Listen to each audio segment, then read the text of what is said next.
안녕하세요. 저는 아들 쌍둥이 키우느라 시간 가는 줄 모르고 바쁘게 살고 있는 30대 주부입니다. 두 녀석 다 워낙 활달해서 저희 친정엄마의 시어머니까지 번갈아가며 육아를 도와주고 계시는데도 요즘은 딴 생각할 틈도 없이 바빠요. 그러다 오랜만에 이 채널에 들어와 보니 제가 정말 힘들었던 시절에 이곳 사연을 들으며 마음을 달랬던 생각이 나네요. 지금이야 두 아이의 엄마로 눈코 뜰 새 없는 하루하루를 살고 있지만 사실 저에게는 첫 아이를 유산한 아픔이 있거든요. 아이를 잃어보신 분들이라면 누구나 공감하시겠지만 그게 몸만 축나는 게 아니라 정신이 정말 힘든 일이에요. 저 같은 경우에는 초기 유산도 아니고 아이가 거의 다 자란 상태에서 갑작스럽게 맞게 된 유산이라 더욱 정신적인 충격이 컸어요. 가족들 역시 많이 가슴 아파했고요. 무엇보다 충격적이었던 건 제 유산의 원인이 결혼을 통해 가족이 된 사람들의 탓이었다는 겁니다. 저와 남편은 대학교 동기로 20살 때 처음 만나서 거의 10년을 연애하다 결혼했어요. 삼형제 중 막내인 남편이 형들보다 더 늦게 결혼하긴 했지만 저와 연애를 시작한 지 얼마 안 되어서 서로 양가 부모님을 소개받았습니다. 이제 가 성인이 된 20살 풋내기들이었기 때문에 그때까지만 하더라도 양쪽 부모님들 모두 결혼이라는 먼 미래를 생각하기보단 제 아이들과 잘 지내주기를 바라는 마음으로 맛있는 것도 사주시고 서로 편하게 대해주셨어요. 남편은 삼형제 중 막내 아들이에요. 결혼을 한 건 삼형제 중 막내인 남편이 가장 마지막이었지만 저희 시부모님과 가장 먼저 만나고 가장 길게 인연을 지속한 것은 3명의 며느리 중 막내인 저였습니다. 그런 만큼 저와 시부모님 사이도 제법 돈독한 편이었고요. 시댁에서 가장 먼저 결혼을 한 건 둘째 형님이었어요. 제가 듣기로는 같은 직장의 사내 커플인 걸로 알고 있었습니다. 연애를 시작한 지 얼마 되지 않아 동서가 임신을 하는 바람에 부랴부랴 결혼을 하게 되었죠. 갑작스러운 둘째 아들의 속도 위반 소식에 시댁이 발칵 뒤집혔으나 미성년자도 아니고 성인 간에 생긴 일을 빠르게 수습하고 결혼해 사태가 일단락 되었습니다. 사실 요즘 다 큰 성인의 속도 위반 정도야 잠깐 입방에 오르내리고는 금세 잊히는 흔한 이벤트 아니겠어요. 첫인상이 어찌되었건 집안에 첫 손자를 안겨주기도 했으니 수더분한 시부모님 성격에 속도 위반한 며느리를 트집 잡으실 분들도 아니고 무던히 잘 지내시는 걸로 알고 있어요. 그 다음은 첫째 형님 차례였죠. 첫째 형님은 저희 남편하고 나이 차이가 띠동갑이세요. 둘째 형님하고는 7살 차이가 나고요.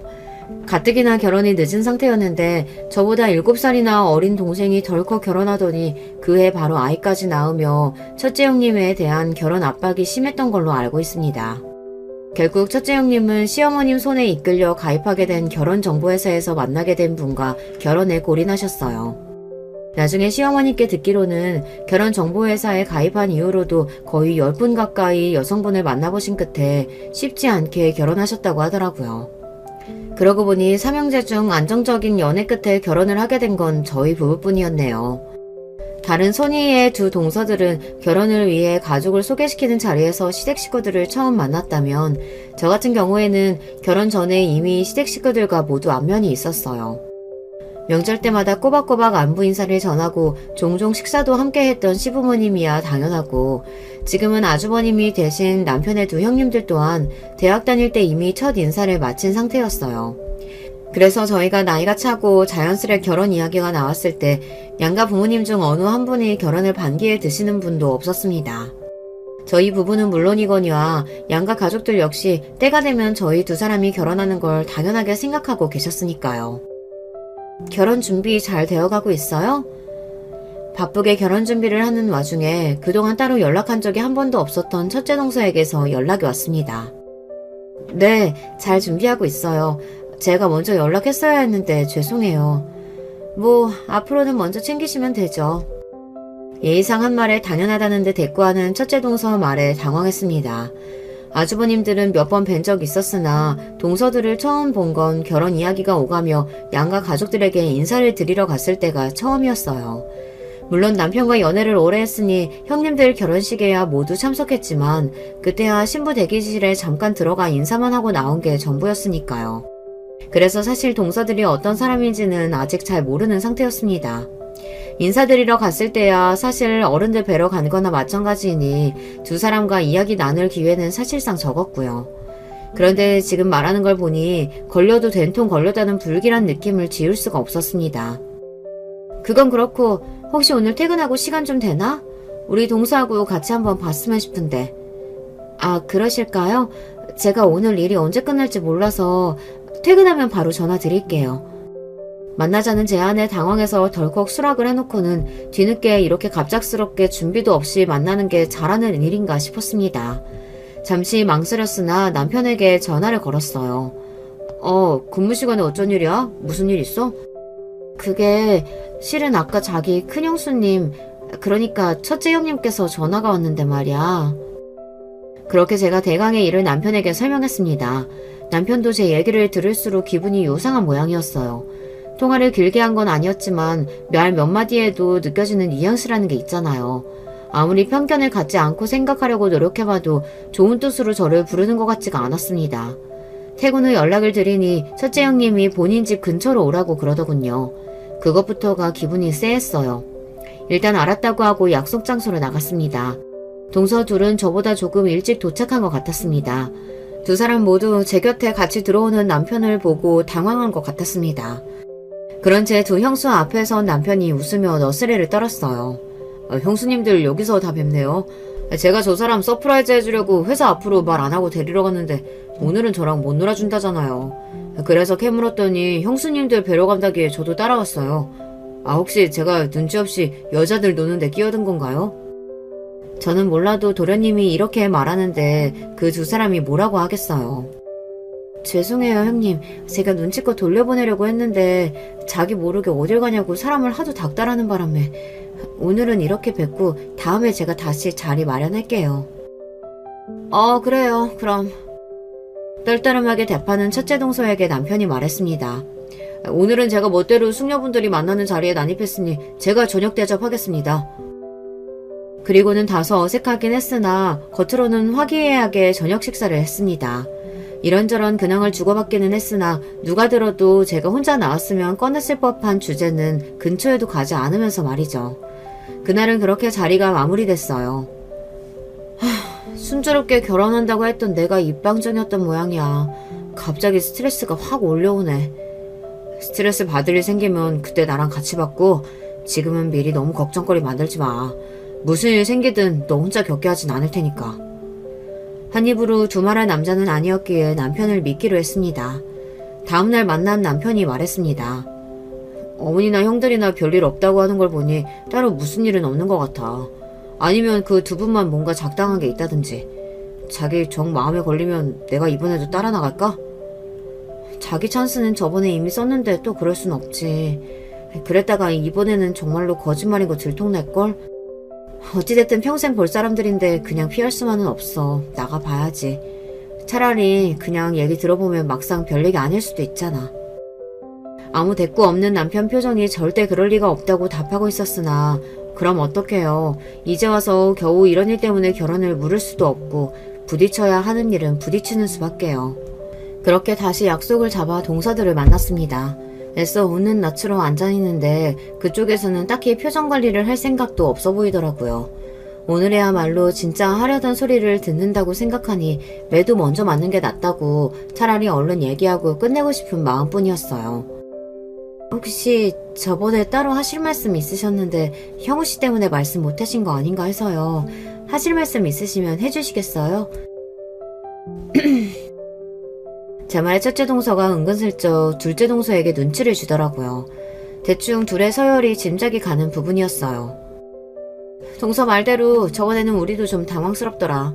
아무리 도련님이 막무가내로 나온다고 해도 적당히 알아서 둘러댈 수도 있었을 텐데. 시작부터 타박 주는 말에 굳이 대꾸하고 싶지 않아 계속 웃는 낯을 하고 있자 둘째 동서가 못마땅한 낯으로 마지못해 입을 뗐습니다. 우리가 얘기 듣기로는 아직 예단 얘기가 제대로 안 나온 걸로 알고 있어서 보통 이런 건 신부 측에서 먼저 얘기를 꺼내는 게 관례인데 결혼식 다 가까워오도록 아무 소리가 없으니 우리 집안에서 먼저 말 꺼내기 민망하지 않겠어? 예단 얘기라면 결혼 얘기가 나오기 시작할 때부터 이미 정리가 끝난 상황이었습니다. 저희 친정에서나 시댁에서나 가급적이면 결혼식 외에는 일체 부대 비용이 들만한 것들은 웬만하면 다 생략하자고 합의가 된 상태였거든요. 결혼하겠다고 의사를 양가에 밝힐 때부터 저희가 가능하면 양가 부모님께 손 벌리지 않고 저희 힘으로 결혼을 준비해보겠다고 하자 그러면 집에서 크게 도와주시지 않는 대신 먼저 해주신 말씀이었어요. 저 혹시 아버님 어머님께 말씀을 듣지 못하셨나 해서 드리는 말씀인데 저희 처음 결혼한다고 말씀드렸을 때부터 양가 부모님 모두 예단이나 다른 결혼 선물은 따로 하지 않은 걸로 하시겠다고 말이 되어 있거든요.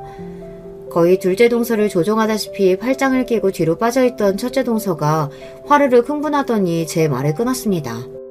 동서, 그래도 그건 도리가 아니지. 우리가 듣기로는 동서 친정집이 그렇게 처지는 집안도 아니라면서. 없이 살아서 도저히 형편이 안 되는 것 같으면 몰라도 하려고 들면 충분히 할 수 있는데 안 한다는 건 우리 집안에도 할 짓 아니지 않아? 마치 자기가 시댁을 대표하는 사람이라도 된 듯한 말투였습니다.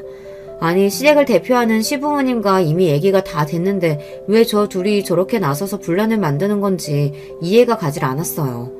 혹시 이런 것도 동서 시집살이인가 싶었습니다. 그 얘기는 저희 쪽에서 먼저 꺼낸 게 아니라 어른들께서 하신 말씀이에요. 어른들이 그렇게까지 말씀했는데 저희 맘대로 하기도 입장이 좀 곤란해서요. 형님들께서 너그럽게 헤아려 주세요. 말씀이야 그렇게 하셔도 정작 진짜로 준비하면 자식들이 해주는 건데 물으라고 하시기야 하겠어?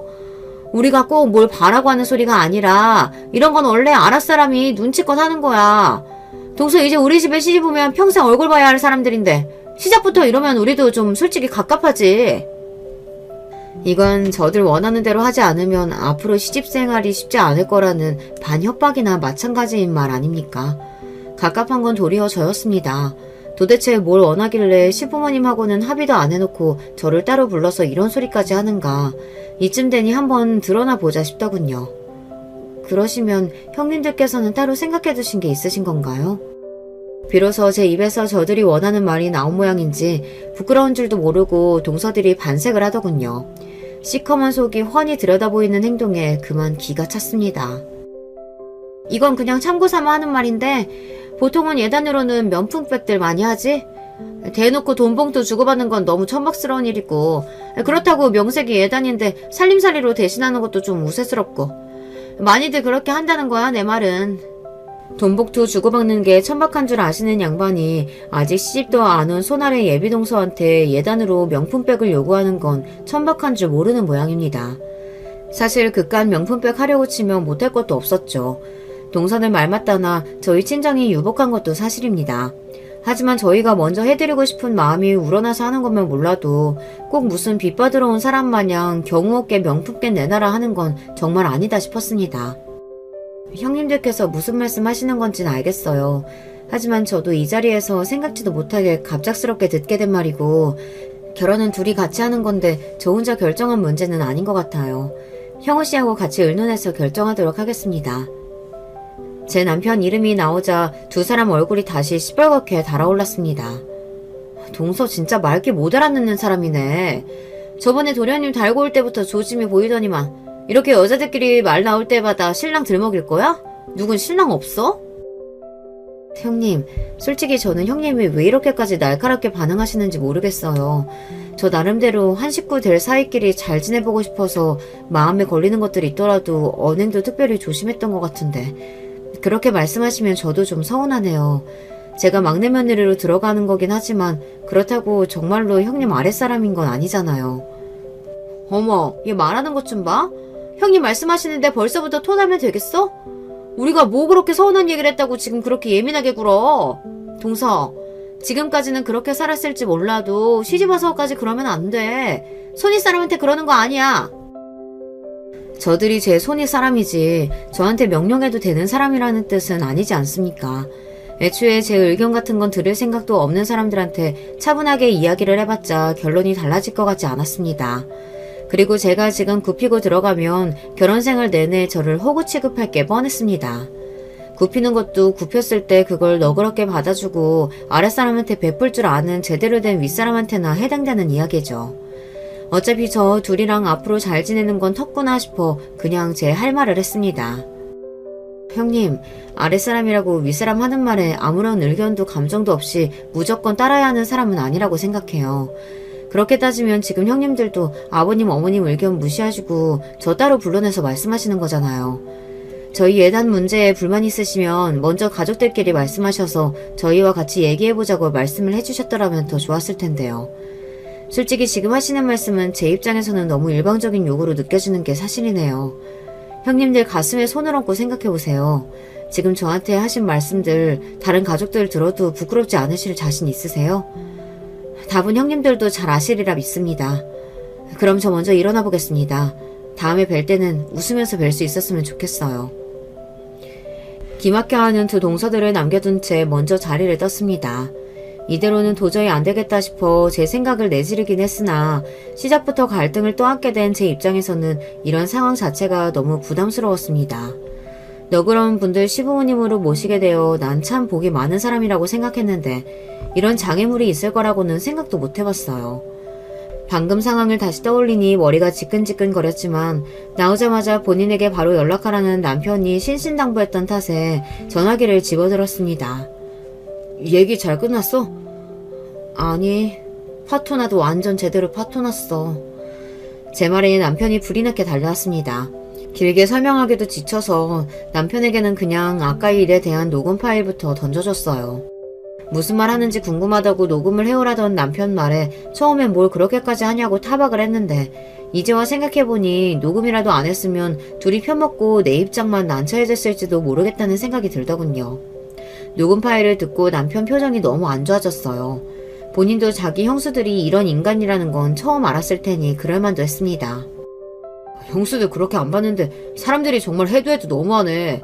그렇게 가깝게 지내진 않았어도 우리 부모님한테는 잘하는 것 같아서 괜찮은 사람인 줄 알았더니만 지금 자기네 아래 동서 들어왔다고 이렇게 시집살이 시키려 들어? 자기들도 예단이니 뭐니 아무것도 안 해왔으면서. 형님들도 예단 안 해왔어? 예단은 무슨, 나 형들 결혼할 때 형들이 자기 돈으로 따로 양복 한 벌 해준 거 말곤 형수들한테 아무것도 받은 거 없어. 그땐 내가 학생이어서 변변한 양복이 없었잖아. 그거 알고 형이 옷 해주면서 자기가 따로 해주는 거니까 형수한테는 아무 소리 말라고 했단 말이야. 우리 부모님도 그런 거 바라실 분들도 아니고. 아니 본인들도 안 한 걸 왜 자기한테만 해오라고 난리야? 그리고 집에 돈 좀 있으면 뭐 그렇게 뜯어내도 당연한 거야? 명품백이 누구네 집 개 이름도 아니고. 그것도 한두 푼 하는 것도 아니라며. 내가 도움받는 건 바라지도 않지만 해주는 것도 없는 사람들이 이렇게 뻔뻔하게 저 바라는 거 요구하는 건 아니지. 남편은 당장이라도 제 형들 집으로 쳐들어갈 기세였습니다. 안 그래도 동서간 사이도 어그러진 마당에 형제의 난까지 터지면 감당이 안 될 것 같았어요. 그만! 나 오늘은 형님들까지만 해도 한계치 넘어섰어. 오늘은 더는 분란 만들지 말자, 응? 알았어. 그래서 자기는 어떻게 하고 싶어? 어떡하긴 뭘 어떡해. 벌써부터 내 친정집 뜯어먹을 생각 만만인데 해달라는 대로 다 해줬다가는 앞으로 두고두고 뜯어먹기게 생겼어. 좀 껄끄럽긴 해도 그냥 넘어가는 게 맞는 것 같아. 서로 얼굴 붉힐 만큼 다 붉힌 마당에 이제 와서 명품백 그거 사줘봤자 나 예뻐라 할 리도 없고. 나도 그게 맞는다고 생각해. 그러다가 괜히 안 보이는 데서 자기 괴롭힐까봐 그게 걱정돼서 그러지. 그러지 말고 내 비상금으로 그냥 해줘버릴까? 자기 비상금으로 하나 우리 친정집에서 뜯어내나 하나 뭐가 다를 게 있어. 어차피 해주면 우리 집 주머니에서 나온 줄 알 텐데. 하지마 그냥. 말은 그렇게 하면서도 솔직히 저도 후환이 두렵긴 하더라고요. 그래서 밑밥 삼아 보험을 하나 들어두기로 했습니다. 시부모님과 식사 자리에서 결혼 준비는 잘하고 있냐는 말이 나오자 남편이 기다렸다는 듯이 말했습니다.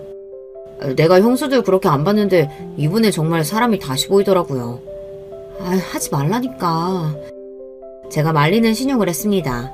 그걸 보고 시부모님이 무슨 일인가 싶어 놀라 물으셨습니다. 왜? 무슨 일 있었니? 아니 글쎄 이 사람만 따로 불러내서는 대놓고 자기들 명품백 해달라고 하더라니까요. 어른들끼리 이미 다 얘기 끝난 걸 이 사람만 굳이 따로 불러서 그러는 바람에 이 사람 입장이 얼마나 난처했다고요. 그게 무슨 소리야? 예단 안 하기로 얘기 끝난 게 언제적 일인데. 어머 그게 정말이야? 우리한텐 그런 기미는 일절 안 보이더니 얘만 따로 불러서 그런 소리를 했어? 이 사람이 괜한 소리라고 했어. 어머님 아버님 별일 아니에요. 잘 지나갔으니까 걱정하지 마세요. 그건 아니지. 집안 어른들 입장도 있는데 저들끼리 명품백 해달라고 했다니 제 시어미 시아비 입장은 생각도 않고 우리가 이렇게나마 알았으니 다행이지. 안 그랬으면 산후내외께 우리 집안이 얼마나 우스워졌겠어. 우리 내외를 얼마나 우습게 봤으면 이렇게 생각 없는 짓을 벌여. 세 사람 잘 적응하도록 도와줘도 모자랄 판에 아직 시집도 안 온 사람한테 할 소리가 따로 있지. 이건 그냥 넘어갈 일이 아니다. 예상대로 시어머니와 시아버지 모두 개념 없는 동서들 행동에 화가 많이 나셨습니다. 올바른 두 분 성정을 생각했을 때 당연한 반응이었어요. 본인들은 자식들 결혼시키며 어떻게든 부담을 줄여주시겠다고 자취세 장가 보내면서도 한 번도 예단 요구하신 적이 없으신 분들인데 정작 그렇게 드린 며느리들끼리 작당을 하고 두 분 얼굴에 먹칠을 했으니 화가 단단히 나실 법도 했죠. 그러나 그렇게까지 일이 커지는 것은 바라지 않았기에 저는 시부모님께 부탁드렸습니다. 아버님, 어머님, 이 문제로 일이 더 커지면 제가 형님들 뵙기가 너무 불편할 것 같아요. 사실 좋은 일 앞두고 이런 문제 생긴 것만으로도 앞으로 저를 색안경 끼고 보실까봐 지금도 좀 불안해요. 저를 봐서라도 이번 한 번은 그냥 조용히 넘어가 주세요. 저도 저희 친정 부모님께는 이 말씀 안 드렸어요. 이번엔 그냥 없던 일로 치고 혹시나 다음에 비슷한 일이 생기면 그때 말씀하셔도 늦지 않을 거예요. 아휴, 집안에 며느리가 셋씩이나 되니 이런 일도 다 생기는구나. 네가 마음고생이 많았겠다. 우리한테는 그런 김이 조금도 내비치질 않아서 이런 일을 벌일 거라고는 생각도 못했네. 몇 년을 봐도 사람 속이라는 게 참 알기가 힘들구나. 그래, 네 입장도 이해가 가. 시집 오자마자 시끄러운 일 생기면 아무래도 불편할 수밖에 없지. 대신에 이런 일 생기면 그때는 감추려 들지 말고 꼭 이야기해야 한다. 이건 네 문제이기도 하지만 우리 집안 전체의 일이기도 해. 너 혼자 떠안는 일 절대 아니니까 내 말 명심하고. 그래, 이 사람 말이 100번 맞다. 자식들이 잘못하면 바로 잡아주는 게 부모 역할인 거야. 지금이라도 당장 혼내주고 싶다만 네가 난처하게 둘 수는 없으니 이번만큼은 네 말대로 하마. 네, 감사해요. 저도 앞으로 행동에 더 신경 쓸게요. 이건 네가 조심할 일이 아니래도 그러네. 얘 형우야, 너도 유나한테 더 신경 쓰고 이럴 때 남편이 확실하게 아내 편이 되어줘야 하는 거야. 그럼요. 당연히 신경 써야죠. 이렇게 저희가 원하던 방향대로 이야기가 정리되었습니다. 좀 약은 것처럼 느껴지는 부분이 없지 않아 있었지만 그쪽은 쪽수가 둘이고 저는 하나인데 이 정도 밑밥은 깔아둬야 나중에라도 그 둘에게 구박을 당해 제 편을 들어줄 사람이 한 사람이라도 더 생기지 않겠어요. 그렇게 두 동서들과는 여전히 껄끄러운 채로 저희 두 사람의 결혼식이 무사히 끝났습니다. 이제 정말 빼도 박도 못하고 그 두 사람과도 결혼으로 묶인 가족이 되었습니다. 시작이 무척 삐걱거리기는 했습니다만 좋든 싫든 평생 얼굴 보고 살아야 하는 마당에 이왕이면 잘 지내보고 싶은 마음이 아직까지는 남아있었어요. 그래서 예물 안 해준 대신이라고 생각하고 신혼여행 선물은 특별히 더 신경 써서 준비했습니다. 명품백만큼은 아니지만 신혼여행지의 특상품과 명품 스카프까지 나름대로 그 두 사람 선물 때문에 지출이 컸어요. 처음부터 욕심을 숨기지 않은 사람들이었기에 그걸로 태도가 돌변할 거라는 기대는 하지 않았지만 본전치기라도 됐으면 싶었죠. 그냥 올해도 뭘 이렇게 많이 준비했어. 우리 선물 사느라 너희는 양껏 쓰지도 못했겠다. 정성껏 준비한 선물에 기뻐하시면서도 금세 저희를 걱정하시는 시어머니셨습니다. 저렇게 말씀해주시니 선물한 저희도 뿌듯했어요. 제가 애초에 많은 걸 바란 게 아니었습니다. 서로 따뜻한 말 한마디씩 주고받으면 듣는 사람도 받는 사람도 기쁘잖아요. 그런데 주고도 좋은 소리 못 들으면 주고 싶은 마음이 싹 사라지고 말겠죠. 스카프네? 신혼여행이라 좋은 거 먹고 다니느라 부족하긴 했나 보네. 신혼여행이라 좋은 거 먹고 다니느라 부족하기는 했나 보다. 바로 이런 게 줬던 것도 뺏고 싶다는 거겠죠. 애초에 제 것도 아니었던 명품백을 못 받으니 제게 빼앗겼다는 생각이라도 드는 모양인지 명품 스카프 정도로 그 욕심을 채우기에는 역부족이었나 봅니다. 그래도 눈치가 있으면 시부모님 앞에서는 조심하는 척이라도 할 텐데 제가 미워 보이는 마음이 너무 커서인지 할 말 못할 말도 못 가리는 것 같았습니다. 차라리 그럴수록 제 입장은 유리해질 테죠. 그 자리에 앉아있는 모두가 제가 동서에게 부당한 대우를 받고 있음을 증명해줄 증인이 되어줄 테니까요. 제 처에 무례한 인사에 옆에 계시던 큰아주버님이 당황한 듯 흠칫하시더군요. 시부모님의 눈길 역시 곱지 않았습니다. 당신 지금 무슨 소리라는 거야? 형우랑 재수씨가 기껏 생각해서 좋은 선물까지 준비해줬는데 고맙다는 소리가 먼저 나와야지. 네, 고마워요 도련님. 굳이 저를 쏙 빼고 제 남편만 언급하는 꼴이 유치하기 짝이 없었습니다. 도대체 나이는 어디로 먹는 건가 싶었어요. 첫째 동서 옆에서 똑같이 빈정대는 표정을 짓고 앉아있는 둘째 동서만 빼고 다른 식구들이 다들 황당해서 첫째 동서를 쳐다보았습니다. 지능적으로 저를 괴롭혔다면 오히려 골치가 아팠을 텐데 행동이 단세포라는 점이 그나마 제게는 다행스러운 일이었습니다. 오늘 첫째 하는 꼴 보니 네가 그동안 마음고생이 많았겠다 싶긴 하더구나. 둘째하고는 어떻게 착짝꿍이 잘 맞아서 저러는 건 나도 처음 봤는데 제 시애비가 옆에 뻔히 앉아있는데도 저런 걸 보면 제가 아주 심보가 보통이 아니겠어. 너 저번에 내가 한 말 있지 않았지? 무슨 일 생기면 바로 나한테 말해야 한다는 거. 그럼요 어머니. 꼭 말씀드릴 테니까 너무 걱정하지 마세요. 설마 저번 같은 일이 또 있기야 하겠어요. 그렇게 단순하게 생각할 일 아니래도 나도 쟤들 따로 불러서 단속 단산히 해야 둬야겠다. 어린이 계신데 천지분간 못하게 저대로 둘 순 없지. 너도 그냥 모른 척 하고 있어. 동서들 하는 꼴을 보니 앞으로의 일이 순탄치 않겠다 싶어 걱정스러운 마음이 드는 것도 사실이었으나 시부모님이 이렇게 확실한 제 편인데 저희 둘이 뭘 어쩌겠나 싶기도 했습니다. 어찌되었든 시댁에서 발언권이 제일 센 사람은 시어머니셨으니까요. 저들 나름대로는 빈정이 상했는지 그 이후로 제게 따로 연락을 하지 않는 것도 차라리 다행스러웠습니다. 잘 지낼 자신이 없으면 최대한 연락할 일을 만들지 않는 것도 방법이죠. 그렇게 다소 대면대면하지만 생각했던 것만큼 큰 갈등은 없이 지낼 수 있겠다 싶은 생각은 오래 가지 못했습니다. 바로 제 임신 소식이 시댁에 전해지면서부터였어요. 저희 부부가 그렇게 빨리 아이를 가질 계획은 아니었는데 뜻밖에도 결혼 2달 만에 예상보다 훨씬 이르게 첫 아이가 찾아와 주었습니다. 조금 당황스럽긴 했지만 저희 부부 2사람 모두에게 너무나도 기쁜 소식이었어요. 제 임신 소식을 들으시고는 저희 친정 부모님은 물론 시부모님께서도 뛸 듯이 기뻐하셨어요. 특히 시댁은 아이가 귀한 편이었습니다.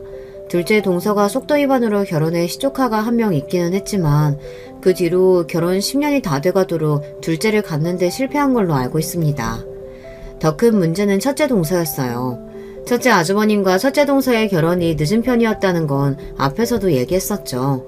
그 때문에 첫째 동서는 결혼과 동시에 임신을 시도했으나 자연 임신이 되지 않아 시험관 시술을 받고 있었습니다. 시어머니께 듣기로는 7번의 시험관 시술을 받았다는데 7번 다 실패했다고 해요. 그나마 아주버님과 첫째 동서가 연애 결혼이면 아이에 대한 압박감이 좀 덜했을지도 모르겠는데 애초에 그 두 분은 결혼정보회사를 통해 만난 사이잖아요. 처음부터 서로에게 기대하는 바가 확실한 상태에서 한 결혼인데 아이가 쉽게 생기지 않으니 첫째 동서의 부담감이 상당했을 거예요. 문제는 본인에게 아이가 생기지 않는 스트레스를 가뜩이나 미운 털 박힌 임신한 손 아래 동서에게 풀기 시작했다는 겁니다. 아가, 아직 입덧은 안 하니? 내가 형우 가졌을 때 입덧이 너무 유난스러웠거든. 그런 건 보통 시어머니 많이 따라간다 해서 내가 아주 걱정이야. 그냥 안 하듯이 지나가면 좋을 텐데. 뭐 먹고 싶은 건 없고? 아, 네, 괜찮아요, 어머니. 세상 꿀 떨어지는 눈빛으로 저를 챙기는 시어머니와 저를 번갈아 보는 첫째 동서 눈에서 불이 튀는 것 같았습니다. 저는 그렇게 용을 써도 들어설 생각을 안 하는 아이를 쉽게도 가진 제가 미울 법도 하겠죠. 하지만 그게 제 잘못은 아니잖아요. 그렇게 생각하면서도 첫째 동서 눈치를 보느라 조마조마해서 시댁만 가면 좌불안석이었습니다. 제가 하도 첫째 동서 눈치를 보니 남편도 불만이 많았어요. 본인 아이 안 생겨서 스트레스 받는다는 건 알겠는데 그렇다고 당신한테 그럴 건 또 뭐야. 가뜩이나 초기 임산부라 스트레스 받으면 안 되는데 왜 저렇게 심부를 못되먹게 쓰는 건지 모르겠네. 솔직히 불편해 죽겠는데 본인도 오죽하면 저럴까 싶어서 뭐라고 하지도 못하겠어. 벌써 40이 다 되셨는데 얼마나 조마조마하겠어. 저러다 끝까지 아이 안 생기면 어쩌나 싶어서 나도 요새 불안해. 저쪽에서는 당신 생각 코딱지만큼도 안 하는데 속도 좋다.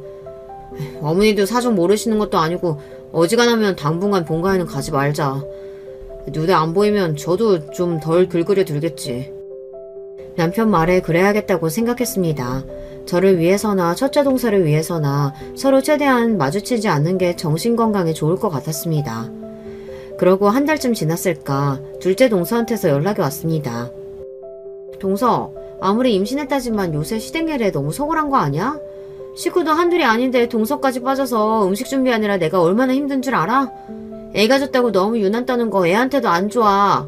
나라고 애 안 낳았어? 누가 들으면 애를 한 대여섯은 낳은 사람인 줄 알겠습니다. 그리고 음식하느라 무슨 힘이 들었겠습니까?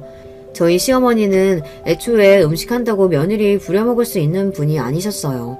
간단하게 과일 깎는 전도나 서로 돌아가며 했지 저희 도착하기도 전에 어지간한 음식은 미리 준비하고 기다리시는 분이셨습니다. 이제 하다하다 별 꼬투리를 다 잡는다 싶었죠. 형님이 임신하셨을 때 힘들지 않으셨다고 다른 임산부들도 다 그런 건 아니에요. 그날 안 간 건 어머님이 먼저 무리하지 말라고 하셔서 빠졌던 거고요. 어머님 성정이야 원래 그러신 분인 거 몰라서 그래?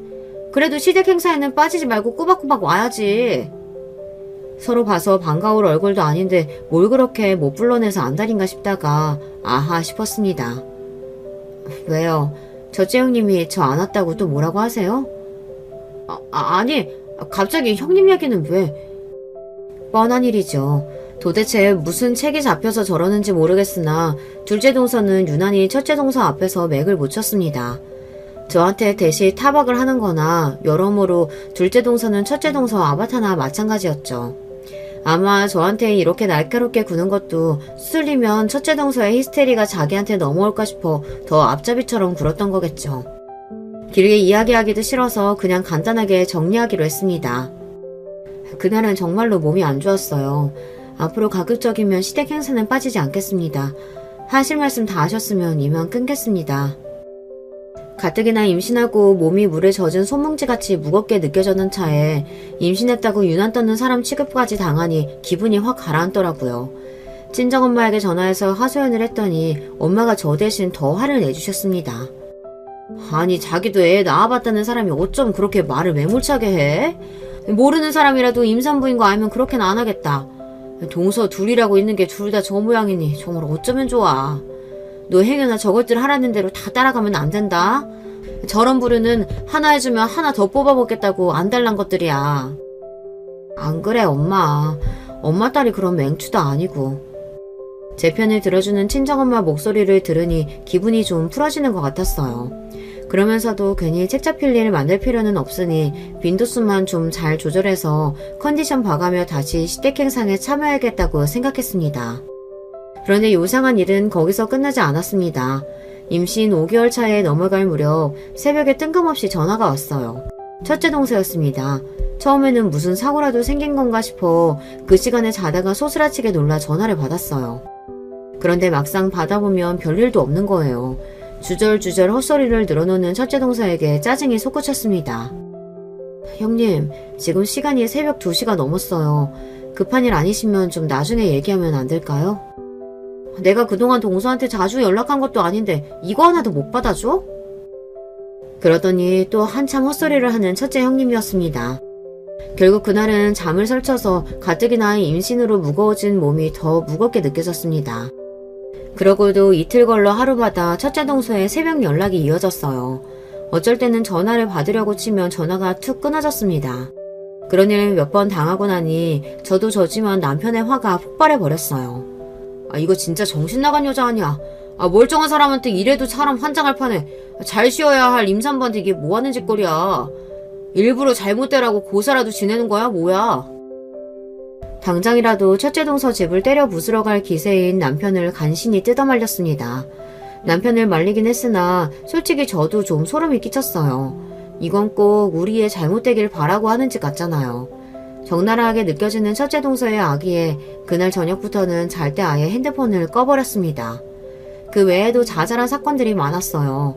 후에 벌어질 일을 생각하면 빙산의 일각에 불과했죠. 참으로 다사다난한 첫 아이 임신 기간이었습니다.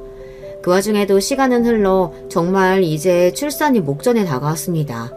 그날의 기억이 아직도 생생해요. 제 인생 최악의 날이었으니까요. 그날은 시 조부모님의 제사가 있는 날이었습니다.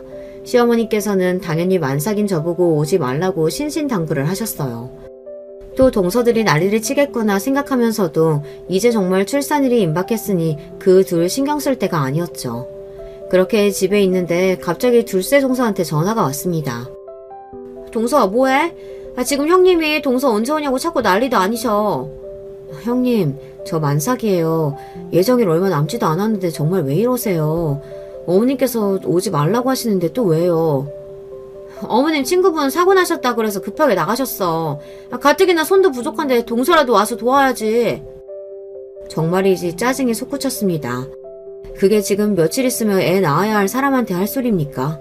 그때 그 난리를 치든 말든 전화를 끊어버렸어야 했는데 둘째 동서 말에 정신이 번쩍 들었습니다. 동서 안 오면 형님이 당장이라도 동선에 쳐들어갈 기세야. 동서도 그건 싫을 거 아니야. 와서 하는 신용이나 좀 하다가 가. 최근 첫째 동서의 행동이 상식적인 편은 아니었죠. 정말 저희 집으로 달려오고도 남을 사람이었기에 무거운 몸을 억지로 일으켜 결국 시댁으로 향했습니다. 제가 도착하자마자 기다렸다는 듯이 둘째 동서가 뒤집개를 제 손에 쥐어주더군요. 왜 이렇게 늦어? 시간 없어. 얼른 전부터 붙여. 뒤에서 눈을 세모로 뜨고 첫째 동서가 저를 노려보더군요. 뒤집개고 뭐고 집어 던져버리고 싶었으나 더 험한 꼴 당하느니 그냥 붙이자 싶었습니다. 그렇게 서서 육전을 한 20장쯤 붙이고 나니 가뜩이나 임신으로 부은 종아리가 터질 것 같았습니다. 허리도 너무 아팠고요. 무엇보다 음식 냄새가 너무 역하게 느껴졌어요. 그 자리에 더 서 있다간 토할 것 같아서 냅다 방으로 들어가 드러누워 버렸습니다. 그러자 기다렸다는 듯이 첫째 동서가 득달같이 쫓아 들어왔어요. 이게 지금 뭐하는 짓이야? 애 가진 유세는 저 혼자 다 떨지. 당장 나가서 마저 붙이지 못해? 형님, 진짜 해도 해도 너무하시네요. 저 지금 만삭이에요. 이러다 우리 애 잘못되면 책임지실 거예요? 이게 이젠 협박까지 해? 야, 너 진짜 꼴값 떨지 마. 너 하는 짓 보면 내가 아주 속이 뒤집어져. 그래, 나라고 애 안 낳았어. 그 정도로 해 어떻게 안 되니까 얼른 형님 말씀 들어. 진짜 왜들 이래요? 첫째 동서가 아예 팔을 걷어붙이고 저를 억지로 일으켜 세웠습니다. 그만 좀 하세요. 진짜 미쳤어요? 그 말에 첫째 동서 눈이 뒤집히더니 정말 미친 여자처럼 제 뺨을 후려쳤습니다. 그 힘에 제가 바닥으로 철퍽 주저앉았습니다. 순간 배에서 이로 형용할 수 없을 정도의 극심한 고통이 몰려왔습니다. 그러더니 금세 제 주변이 피로 물들기 시작했어요. 제가 배를 부여잡고 고통을 몸부림치자 그 두 여자 낯빛도 질리기 시작했습니다. 어떡해 형님, 어떡해요? 그나마 둘째 동서가 먼저 정신을 차렸는지 119에 전화를 했습니다. 곧 출동한 119에 급히 후송되었으나 병원에 도착했을 때 이미 저희 소중한 첫아이는 제 곁을 떠난 후였어요. 정신을 차렸을 때 남편이 제 손을 부여잡고 오열하고 있었어요. 아이가 떠나가고 반쯤 꺼진 배를 보며 다시 정신이 나갈 것 같았습니다. 내가 그것들 가만 안 둘 거야. 그것들 피눈물 흘리게 해줄 거야. 여보, 정신 차려봐, 여보. 의식이 꺼져가는 와중에 남편의 애처로운 목소리가 떠나질 않았어요. 다시 깨어났을 때 남편은 곁에 없었습니다. 대신 저희 친정 부모님과 시부모님이 제 곁을 지키고 계셨죠. 시부모님은 저희 부모님 앞에서 죄인 꼴을 하고 계셨어요. 어떻게 이런 일이 있을 수가 있어요, 사돈. 세상에 어떻게 그런 악기들이 다 있습니까? 애 꼴 좀 보세요. 이게 사람입니까? 사돈만 믿고 우리 아이 그 집에 보내놨는데 어떻게 이런 일이 생길 수가 있어요? 죄송합니다, 사돈. 저희가 정말 사돈 뵐 낯이 없습니다. 죄송합니다. 허리를 젓고 제 친정엄마에게 빌고 있는 시어머니를 보고는 그만 눈을 질끈 감아버렸습니다. 하루 이틀이 지나자 몸 상태는 조금씩 나아졌으나 마음의 상처는 어찌할 도리가 없더군요. 이번 기간 내내 남편과 친정엄마가 제 곁을 지켰습니다. 저 사람이 회사는 어쩌고 저러나 싶었으나 물어볼 기운도 없었어요. 그렇게 입원한 지 사흘쯤 지났을까 뻔뻔한 인간들이 감히 제 병실을 찾아왔습니다. 도련님, 동서, 제가 잘못했어요. 한 번만 용서해주세요. 저 이러다 진짜 이혼당해요. 제발 고소 취하해주세요. 이 뻔뻔한 인간들이 감히 여기가 어디라고 찾아와? 형 둘 다 이혼남 만들 생각이에요? 아이 잃고 정신없는 건 알지만 그걸 제 탓만 할 건 아니죠. 첫째 동서는 끝까지 저 잘못했다는 소리는 안 하더군요. 그 꼴을 보고 저희 친정엄마가 그 두 여자 머리채를 휘어잡아버렸습니다. 이 악기 같은 년들, 내 손자 잡아보고 딱똑한 년들, 니 년들은 살인자야. 왜 이래요? 이거 놔. 저것들 당장 내 눈앞에서 치워. 미친년처럼 소리 지르는 제 기세에 남편이 그 둘을 집어던지듯 병실 밖으로 쫓아냈어요. 제 상태가 조금 진정되자 남편이 그간의 일을 설명하기 시작했습니다. 당신이 녹음한 파일 듣고 우리 아이가 어떻게 떠난지 알았어. 그걸 알고도 도저히 저것들을 가만히 둘 수가 없어서 그간 통화 녹음했던 것들이랑 새벽에 연락한 거며 당신 입원 일 진단서까지 모을 수 있는 건 싹 다 끌어서 저 둘 고소했어. 형들한테도 그간 저것들이 한 짓들 녹음 파일 다 보냈고 형들이 당신한테 사과하고 싶다고 하긴 했는데 아직 당신이 힘들 것 같아서 나중에 하자고 했어. 첫째 동서 기행이 나날이 심해지다 보니 그날 시댁에 들어가면서부터 휴대폰 녹음 기능을 켜두었던 걸 남편이 들은 모양이었어요. 뿐만 아니라 일하느라 기본적으로 제 휴대폰에 통화 녹음 설정이 되어 있어 그간의 동서들 만행 역시 고스란히 남아있었어요. 고소할 근거는 충분했습니다. 하지만 그것보다 남편이 우리 아이 떠날 때의 상황을 그대로 들었을 일을 생각하니 가슴이 아팠습니다.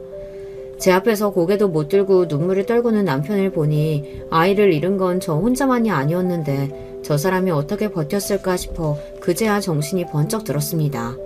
그렇게 남편과 얼싸안고 한참을 울었습니다. 남편과 슬픔을 함께 나누고 나서야 비로소 우리 아이가 떠났음을 인정하고 받아들일 수 있었어요. 제가 기운을 차린 것과는 별개로 그 둘을 가만히 둘 수는 없는 노릇이죠. 그 둘은 감히 남편과 저의 첫 아이를 죽인 철천지 원수였습니다. 저는 시댁 식구들이 다 모인 자리에서 선언했습니다. 저 두 인간들과 절대로 가족으로 지낼 수 없습니다. 고소 진행하는 건 물론이고 저 인간들 이 집에서 쫓아내지 않으시면 어머님 아버님 뵙기도 힘들 것 같아요. 아주버님들 역시 마찬가지예요. 저 사람들을 가족으로 계속 보고 살 순 없어요. 제 말에 시댁 공기가 무거워졌습니다. 그러나 아무도 제 뜻을 거스를 수는 없었어요. 이윽고 시아버지께서 입을 여셨습니다. 우리도 우리 손자 잃게 만든 그들 더는 자식으로 품고 살 수 없다. 그들과는 인연 끊을 작정이다. 우리가 정말 널 볼 낯이 없다. 미안하다 아가. 나도 마찬가지다. 끔찍해서 그것들 얼굴 어떻게 보고 살겠니? 너 하자는 대로 다 할 테니까 너는 제발 네 몸만 생각해, 응? 언제나처럼 제 편을 들어주시는 시부모님 말씀에 차오르는 눈물을 꾹 참았습니다. 하지만 첫째 아주버님의 말씀은 저희 부부에게도 뜻밖이었어요. 저 도저히 그 사람이랑 같이 못 살겠어요. 재수씨 일도 정말 면목도 없지만 저도 더는 그 사람을 견딜 수가 없어요. 이혼하겠습니다. 그 자리에 모두가 깜짝 놀랐으나 첫째 아주버님의 심정을 이해하지 못하는 사람은 없었습니다. 심지어 시부모님도 이혼하겠다는 첫째 아주버님을 말리지 않았습니다. 제 형 말을 듣고 머뭇거리던 둘째 아주버님이 말씀하셨어요. 사실 저도 지금 별거 중이에요. 이런 일까지 있었는데 솔직히 그 사람 보는 거 겁나네요. 저도 근데 애가 없으면 모를까 애까지 있는데 섣불리 이혼하겠다고 말씀까지는 못 드리겠어요. 하지만 절대로 그 사람 재수씨 앞에 나타나는 일 없게 하겠습니다. 이 집에도 발도 못 들이게 할 거예요. 그것만큼은 정말로 약속드릴게요. 본의 아니게 형님 두 분 모두 결혼 생활이 파탕난 꼴이 되었습니다. 그게 100% 저 때문만은 아니었겠으나 마음이 무거운 건 어쩔 수 없었습니다. 너 행여나 쓸데없는 생각은 마라. 저 애들 그렇게 된 게 어떻게 네 탓이겠니? 나도 내 아들들 그런 무서운 여자들이랑 같이 사는 거 보고 싶지 않아. 그것들은 그것들 저주는 업보 치르는 거니까 네가 신경 쓸 거 하나도 없어. 본인 속도 말이 아니실 텐데 혹여 제가 죄책감을 느낄까 싶어 단호하게 말씀하시는 시어머니가 큰 힘이 되었습니다. 저 역시 그 둘에게는 일말의 죄책감도 없었습니다. 제가 그것들에게 죄책감을 느낄 일이 뭐가 있겠습니까? 다만 아주머님들이 안타까운 것이죠. 폭행죄와 상해죄가 모두 적용되어 그들은 민사소송은 물론 형사처벌까지 받았습니다. 중간에 둘째 동서가 저희 집 앞에 뛰어와 제발 살려달라며 빌었으나 이내 둘째 아주버님께 질질 끌려가는 소동이 있었습니다. 본인 죗값 치르는 일인데 고소 취하야 고려도 하지 않았죠. 첫째 동서와는 공식적으로 남남이 되었습니다. 첫째 동서가 이혼 못한다며 길길이 날뛰는 바람에 첫째 아주버님은 결국 이혼 소송까지 하게 되었어요. 결과는 첫째 아주버님의 완벽한 승소였죠. 불임 폐악이 하도 많아 재산 분할도 전적으로 첫째 아주버님께 유리했습니다. 그간 아주버님도 벼르고 벼르셨던 모양이에요. 첫 아이를 잃은 지 딱 1년 만에 저희 부부에게는 쌍둥이가 찾아왔습니다. 그럴 리는 없겠지만 먼저 떠난 아이가 동생 손을 잡고 다시 찾아와 준 건 아닌가 싶어 마음이 짠해졌습니다. 얼마 전 세돌을 넘긴 아이들은 둘 다 어찌나 강골인지 온 식구들이 다 붙어도 감당이 쉽지가 않아요. 덕분에 저희 부부와 양가 부모님 모두 정신없이 살아온 탓에 첫 아이를 유산한 아픔도 아물 수 있었어요. 아이들 덕에 웃음이 떠나지 않는 가정 안에서 힘에 부치긴 하지만 그 어느 때보다 행복한 나날을 보내고 있는 저희 부부입니다. 유산의 아픔을 딛고 다시 행복을 찾게 된 제 이야기는 여기까지예요. 죽을 만큼 힘든 날도 견디다 보면 이렇게 웃을 날이 오는가 봐요. 혹시 지금 힘든 일을 겪고 계신 분들이 있다면 제 사연이 조금이나마 위로가 되었으면 합니다. 이야기 들어주셔서 감사합니다. 안녕하세요. 저는 서울에 살고 있는 30대 여자입니다. 결혼해서 전업으로 있기보다는 직장을 다니고 싶어 쭉 일을 하고 있어요. 남편도 같은 직장을 다니는지라 뜻도 잘 맞고 편히 잘 살고 있지만 시댁 때문에 최근에 무척 힘들었답니다. 보통 이렇게 말하면 대부분 유추하시는 게 시집살이가 심해서 그런 줄 아시더라고요. 그런 건 아니고 완전히 다른 입장에서 힘든 부분이 생겼어요. 그 고민의 주인공은 다름 아닌 제 시누이예요. 저보다 4살 위인 형님인데 사실 우리 둘끼리의 사이도 전혀 문제가 없고 아주 무던하거든요. 딱 한 가지, 결혼을 못하고 있다는 게 아주 큰 문제가 되었어요. 별스러운 얘기는 아니지만 그래도 나이가 40이 넘어가니 애기 갖는 게 쉽지 않잖아요. 형님은 애기를 워낙 갖고 싶어 했고 당연히 결혼도 하고 싶어 했어요. 하지만 이전에 10년 정도 연애했던 남자가 아주 몰상식하게 형님을 외면해버린 거예요. 그때 형님이 얼마나 울면서 서러워하던지 그 모습에 괜히 저까지 분노하게 되었답니다. 진수씨가 나보고 이제 아이는 못 낳지 않겠냐면서 헤어지자고 하더라고. 자기는 자기를 닮은 아이를 갖고 싶대. 그런데 나보고 곧 폐경 아니냐며. 그럼 곤란하다는 거야. 어떻게 이럴 수가 있어. 우리가 10년을 만났어. 나는 그 사람이랑 결혼하려고 이렇게 기다렸는데 왜 나한테 이래 정말. 왜냐면 말 맞다나 저 진수라는 인간이 정말 나쁜 인간인 게요. 그놈의 본인 꿈을 쫓는답시고 돈도 없이 맨날 형님한테 용돈 타가고 자취방에서 밥 얻어먹고 우리 어머니가 선자리 봐오는 것도 시비를 걸곤 했었대요. 어느 쯤에서부턴가 저도 얼굴을 본 적이 있는데 그렇게 사위인 양 드나들고 우리 시부모님도 만만하게 보더니 나중에 보기 좋게 그냥 뻥 차버린 거예요. 저 따위 말들을 하면서 말이에요. 그러니 우리 남편도 저 인간 얘기만 나오면 이를 갈더라고요. 솔직히 누나도 바보야. 미쳤다고 저딴 남자를 믿고 10년을 그냥 날려버리냐고. 그렇게 애기 갖고 싶어 했으면서 일찌감치 정신을 차렸어야지. 내가 제일 열받는 건 진수 그 자식이 지금 곧장 딴 여자애를 만나고 있다는 거야. 뻔하지 뭐. 어린애 만나니까 얘랑은 앞길 창창해 보이고 우리 누나한테는 이제 볼장 다 본 거지. 진짜 길에서 만나면 가만 안 둘 거야. 이렇게 남편조차 으름장을 놓으면서 부들부들 거리는 걸 보면 남녀 연애가 별거 아닌 것 같지만 별거 맞는 것 같아요. 10년 넘게 당연히 결혼할 것처럼 시간을 끌어대던 남녀였는데 헤어져 버렸으니 양쪽 집에서 느끼는 타격감도 컸을 거예요. 당시의 씁쓸한 분위기를 어쩔 수 없이 체감하며 시간을 보냈는데 사람 일은 참 알 수가 없는 것 같아요. 그렇게 힘들게 헤어지고 울상을 하고 있던 형님이었는데 몇 달 안 지나서 대뜸 결혼 소식을 알려왔지 뭐예요? 형님, 누구랑 결혼하시는 거예요? 설마 그 진수? 아니, 그 인간이랑은 2번 다시 안 본다고 하셨잖아요. 제 말에 형님은 흠칫 놀라시더니 이내 웃으면서 난감한 듯 말씀을 하시더라고요. 아, 참 올케, 그 인간은 됐어. 걔 말고 나 대학 때 잠깐 만났던 사람이 있거든. 군대 가면서 헤어지고 못 봤는데 진짜 인연은 희한한 것 같아. 얼마 전에 교수님 전시회 갔다가 만났지 뭐야. 어쩌면 만날 수밖에 없는 당연한 자리이긴 했지만 어찌어찌 둘 다 아직 혼자더라고. 감정도 나쁘지 않고 그러다 보니 이렇게 소식을 전하게 되었어. 나도 참 많이 민망하네. 올케가 이해해줘. 좋은 소식이니까. 이처럼 형님 말 맞다나 어쩌면 아주 생뚱맞게 느껴지는 새로운 남자와의 결혼 소식을 듣게 되었답니다. 알고 보니 어머니 아버님도 어렴풋이 기억하고 계시는 사람이었고 남편도 잘 알고 있더라고요. 게다가 전 자세히 몰랐지만 어릴 적에 같은 연립단지에 살았었다는 얘기도 있었고 하여간 인연이 되려면 이렇게도 되는구나 싶었어요. 어떻게 마흔 앞두고 둘 다 혼자에 느지막이 우연히 만나서 불타오를 수 있냐고요. 그리하여 아주 빠른 속도로 둘은 결혼하게 되었답니다. 저는 늦게나마 찾아온 형님의 결혼 소식이 참 희한하게 느껴졌고 아기 소식을 기대하긴 다소 어렵겠지만 진심으로 행복하길 바랬어요. 형님은 저한테 정말 친언니 마냥 다정하게 잘해주는 분이었거든요. 남편과 제가 다툴 때에는 제 편도 잘 들어주시고 어머니와 저희 관계가 나빠지지 않게 늘 중간 역할을 잘해주시는 분이었어요.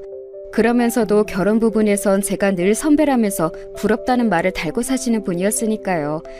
헌데 제가 한 가지 조금 불안한 게 있었는데 이게 사실 결혼 생활 하는 사람들은 약간의 촉 같은 게 있잖아요.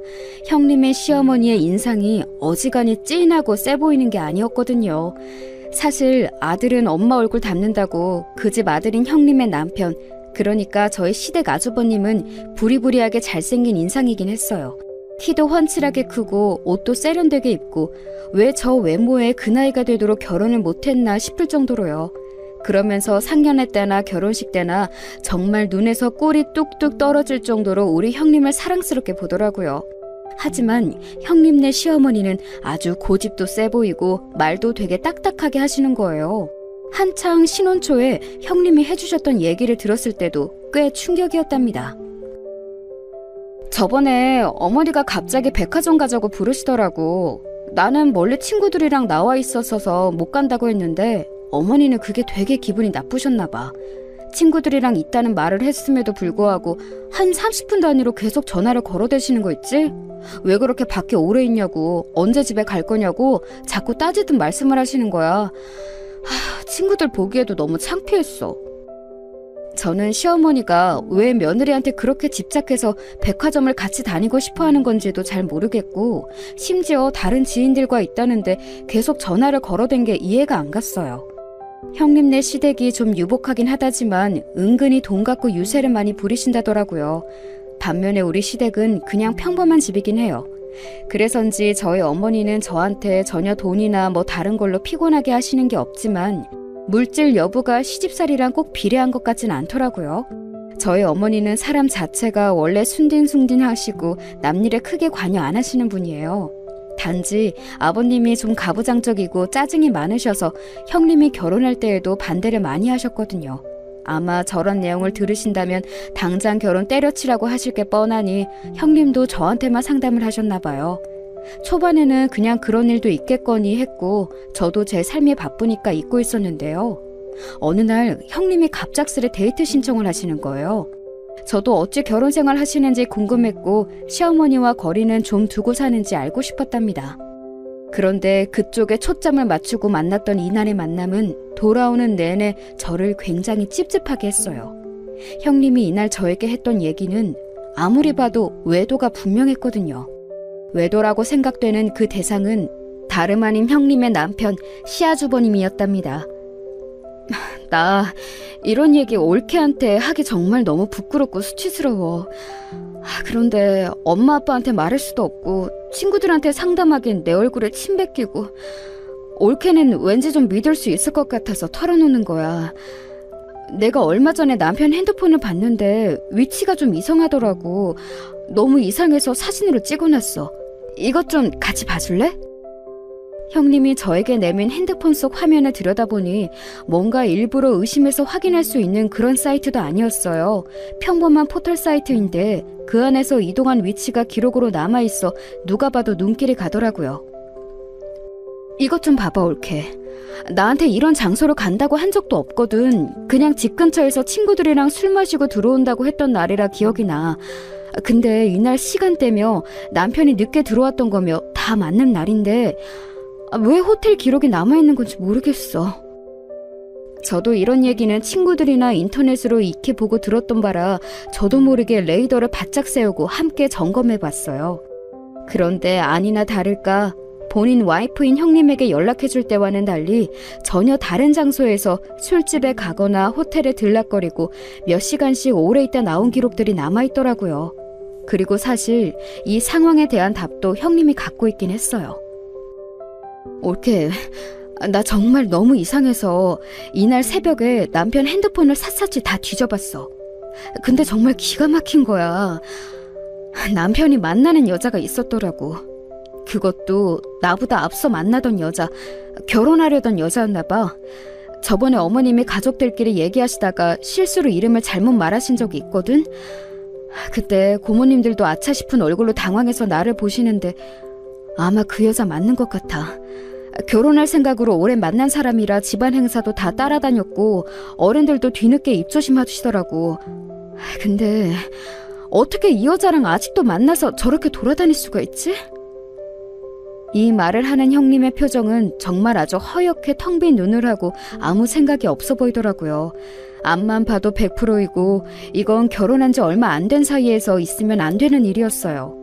조심스럽게 형님에게 제안을 했고 형님은 그걸 곧장 받아들이셨답니다. 하지만 저나 형님 둘 다 너무 순진했던 것 같아요. 그렇게 쉽게 매듭이 지어질 일이 아니었더라고요. 형님, 그러지 마시고 얼른 아주버님이랑 이 문제로 확실히 얘기하세요. 누가 봐도 외도 맞다고 보이는데요? 그리고 아주버님이랑 둘만 얘기하지 마시고 시댁 어른들에게도 알리는 게 낫겠어요. 나 정말 너무 가슴이 쿵쿵 뛰고 우울하고 미칠 것 같아. 그래도 어떻게든 해결을 봐야 될 것 같아. 그래야겠지? 힘들어하는 형님을 달래고 또 달래면서 결국 이 일을 본인 시댁에 알리실 수 있도록 도왔답니다. 하지만 그 이후로 벌어진 일은 정말 입이 다물어지지 않더라고요. 저는 이때라도 늦지 않았으니 얼른 형님을 그 집에서 빼내야 했던 것일까요? 나중에 남편을 통해서 들었는데 정말 엄청난 일이 벌어졌더라고요. 와, 나 미치겠다. 진수 그 자식하고 이제 좀 멀쩡한 인간이랑 만났나 했더니 매형 진짜 이번에는 내가 그냥 넘어가는데 또 이런 일이 있으면 못 참을 것 같아. 어쩜 인간이 그래? 글쎄, 이전 여자를 아직도 만나고 있는 것 같아서 누나가 그 집 어른들께 알렸다나 봐. 그런데 거기 시어머니가 난리를 치고 발작을 하더래. 어디 우리 아들 하는 일을 꼬치꼬치 따지냐고, 핸드폰은 왜 훔쳐보냐면서 별 상스러운 소리를 다 했다더라고. 단체로 머리가 어떻게 된 거 아니야? 게다가 핸드폰 훔쳐봤다고 매형은 매형대로 발을 탕탕 굴러대고 난리를 쳤다네. 저리 가라면서 밀었다는데 뭐가 뭔지 모르겠어. 아버지는 그것 때문에 지금 장난 아니야. 나 진짜 돌겠어. 그야말로 이 얘기는 와 소리가 나올 법한 얘기더라고요. 듣고도 믿기질 않아서 넋이 나가 있는 제 앞으로 더 충격적인 소식을 듣게 되었어요. 사실 이때 들은 얘기를 생각하니 애지간해서 이 시기에 형님을 그 집에서 빼내긴 힘들었을 것 같네요. 게다가 혹시 당신은 알았어? 아니다, 누나도 모르고 있었던 것 같아. 그게 글쎄 임신을 했다지 뭐야? 될 거라고 기대도 생각도 아무것도 안 하고 있었잖아. 그러니 누나도 어지간히 황당해하는 것 같아. 뭐? 임신? 그게 진짜야? 세상에, 전혀 몰랐었어. 형님도 그런 얘기 한 번도 하신 적 없는데. 느지막이한 결혼이라 양가 어느 쪽도 아기에 대한 화제를 언급하지는 않았지만 사실 이게 좋은 소식인지 안 좋은 소식인지도 헷갈리더라고요. 아주버님의 외도 문제만 아니라면 더없이 좋은 얘기일 텐데 형님은 오롯이 이런 상황을 짊어지고 가야 하는 거잖아요. 그리고 평소 그렇게 아기를 원했던 분이라 웬만하면 좋은 쪽에 초점을 맞추는 수밖에 없었어요. 가족들 모두 심란한 상태로 머물고 있던 가운데 이 상황에서 감정을 관리하지 못하고 폭주해버리신 분이 있었으니 그분은 바로 저희 아버님이셨어요. 진짜 그러시면 안 되는데 임신한 형님을 생각해서라도 자중하셔야 하는데 아버님 딴에는 임신이라는 키워드 자체에 더 분노하게 되신 것 같더라고요. 어쩌면 아버님의 폭주대로 이루어지지 않은 게 다행이긴 하겠지만 이때 아버님이 잔뜩 날이 서서 본인 사위를 호출하셨다는데요. 너무 웃긴 건 아주버님이 거기에 응하지 않았다는 거예요. 전화도 안 받고 답장만 띡 보냈다는데 그걸 어머니가 저한테 보여주시더라고요. 야, 이것 좀 봐라. 글쎄 뭐라고 왔는지 아니? 아버님, 요즘 야근이 많아서 못 갈 것 같습니다. 그리고 부부 사이는 저희가 알아서 하겠습니다. 어제 전화 주신 내용도 많이 불쾌하고 이 사람한테 실망스럽습니다. 그럼 또 뵙겠습니다. 이렇게 온 거야. 네 아버님이 사위한테 전화해서 뭐라 난리치긴 했거든. 그런데도 분이 안 풀리니까 얼굴 보고 한바탕 다 혼내려고 부른 거였어. 근데 사실 그것도 뭐 이제 안 보고 살 것도 아니고 애기도 생긴 데다가 평생 보고 살아야 하니 사위 한번 크게 잡으려고 했던 거지. 안 그러면 네 아버님은 네 형님 시집 보내놓고도 맨날 시엠보 인생처럼 가슴 졸이면서 살 테니까 대차게 야단 쳐놓고 다신 못 그러게 눈물 쏙 빼려고 했던 모양이야. 근데 저렇게 얌체같이 쑥 빠져나가면서 죄송하단 말도 없는 거 봐라. 나는 제 임신한 것도 그닥 기쁘지도 않아. 그러면 안 되는데 진짜 이게 무슨 일이니 정말. 상황이 이렇게 가고 있으니 어째 잘못을 저지른 아주버님은 당당해 보이고 맨날 마음고생하는 우리 불쌍한 형님이 무슨 가해자 마냥 보이더라고요. 결국 마음이 급격히 약해져 버린 어머니는 이렇게 해결할 일은 아닌 것 같다며 행동을 시작하셨는데요. 사실 전 이것도 썩 좋아 보이지는 않았어요. 사위를 어르고 달래본답시고 마치 아부하듯이 잔뜩 음식을 해서 보내신 거예요. 본인 딸내미도 임신해서 음식 잘 못 먹고 힘들고 사위도 약간은 달래서 둘이 잘 지내길 바라는 마음에 그러셨던 것 같아요. 근데 저도 약간 이때 서운했던 게 저 역시 임신을 알게 되었거든요. 그런데 흐름이 이렇다 보니 다들 마냥 기뻐할 수만은 없었고 어머니는 본인 딸 생각밖에 없으셨는지 저보고 형님 댁에 음식들을 실어주라고 하시는 거예요. 저도 임신 초기라서 몸이 영 편치 않은데 말이에요. 그래도 제가 형님과 사이가 좋았으니 망정이지 그게 아니었으면 새로운 시집살이라고 생각해서 어머니랑 감정 상할 뻔했어요. 아무튼 임신을 한 자체는 좋은 일이고 기왕이면 둘이 잘 살길 바라는 마음은 저 역시 같았답니다. 그래서 음식도 갖다 드리긴 했는데 정작 당사자인 형님의 표정은 썩 좋지 않았어요. 옳게 엄마가 갖다 주란 거지? 그래 고마워. 이거 가져다 주느라 고생 많았겠다. 엄마도 참 옳게도 임신해서 힘든데 이렇게 오라가라 시키면 어떡해. 내가 참 면목이 없어 자기한테. 마음 같아서는 집에 와서 밥 한 끼 같이 먹고 싶은데 입덧이 유별나게 심해서 몸이 너무 안 좋아. 다음에 또 약속을 잡자. 정말 미안해. 이렇게 제 입장을 배려해주는 착한 형님을 보니 어머니에 대한 사소한 서운함도 금방 가라앉았어요. 한편으로는 집안 쪽 너머로 뭔가 다 다운되어 있고 어두운 분위기가 흐르기에 그거 하나는 참 걱정스럽더라고요. 와중에 어머니는 또 분위기를 어떻게 올려보시겠다고 음식 잔뜩 얻어먹고 답장도 없는 사위한테 연락을 하셨더라고요. 이쯤 되니 저도 너무 답답하고 슬슬 화가 나기 시작했어요. 그래서 애꿎은 남편에게 화풀이를 했네요. 아니, 솔직히 딸이랑 며느리 비슷한 시기에 임신한 게 경사이긴 하지. 그런데 지금 형님 상황이 안 좋잖아. 거기 아주버님은 코빼기도 안 내비치고 있는데 무슨 여행은 여행이야. 이런 거 다닐 기분이 아닌데. 그리고 나나 형님이나 아직 몸살이고 조심해야 돼. 이거 어떻게 할 거야? 남편은 제가 평소 같지 않게 마구 화를 내자 임신 중이라 예민한 거라고만 판단을 했나 봐요. 자꾸 저를 설득하면서 자기네 좀 도와달라고 하더라고요. 당신 마음도 이해해. 알아. 힘든 거 알지. 근데 이번만 누나 좀 도와주면 안 될까? 나도 웬만하면 남의 집 일 신경 딱 끊고 살고 싶은데 엄마가 저렇게 노력하는 것도 너무 안 됐잖아. 이번만 좀 협조해주라. 내가 모든 거 다 감당할게. 응? 이렇게 되어 우리는 예정에도 없던 여행을 떠나게 되었어요.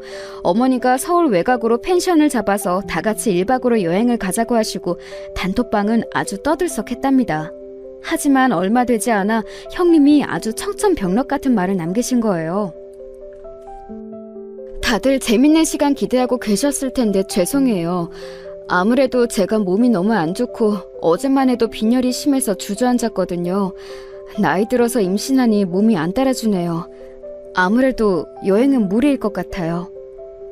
이렇게 말을 남기시더니 그렇게까진 안 해도 될 텐데 단톡방을 나가버리시더라고요. 나름 기대하고 계셨던 어머니도 되게 놀라셨고 우리 모두 형님의 갑작스런 퇴장에 할 말을 잃었어요. 상황이 이렇게 되어버리니 여행도 전부 무산되었고 어머니는 한동안 저희 부부에게조차도 연락을 안 하시더라고요.